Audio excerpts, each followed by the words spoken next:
It was a different air in Jersey City today for the 14th anniversary of the September 11th, 2001 terrorist attacks. The city's normal hustle was replaced with quiet undertones and a feeling of calm. I think it's important never to forget the people who were the victims and their families.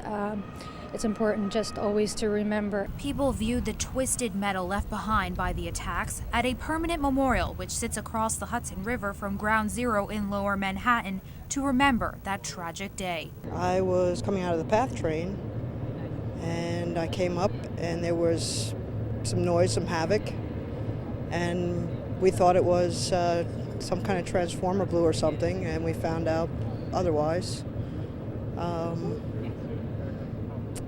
I came out of the building and got struck and was the rest of my life kind of turned upside down. Deb Burke of Oradell, New Jersey said she worked on the floor of the New York Stock Exchange. Her physical wounds have since healed from 9/11, but she continues to struggle with post-traumatic stress disorder.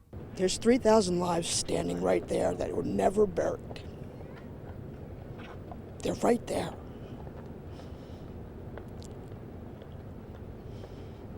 And they'll never rest. Deb wasn't the only one taking the time today to remember that day.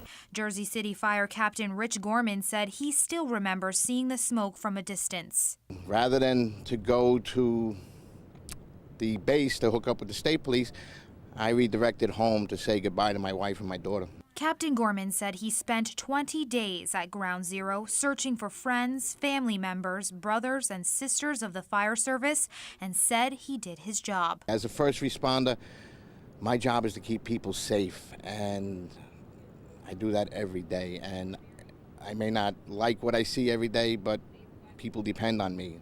As today marks the 14th anniversary of the September 11th terrorist attacks, people here in Jersey City are not only remembering that day, but also participating in a day of service. That phrase, never forget, needs to stick with the American people, and we need to be a support system and remember that day, not to forget those that gave everything, and the victims and those emergency workers that are still suffering from the illnesses, from doing everything they could to try to save and rescue people, that day.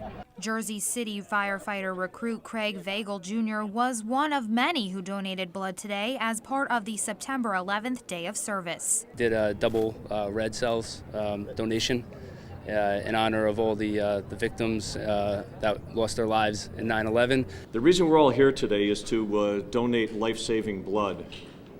As you know, there is no replacement, and the 200+ units that we expect to collect today will save the lives of up to 600 people. As the day continued with blood drives, moments of silence, presentations of colors, and reflection, one thing that all these events represented is that America will never forget. I've always loved America, and I always will. We're the best country on the planet. In Jersey City, Melissa Estock, WNBC News.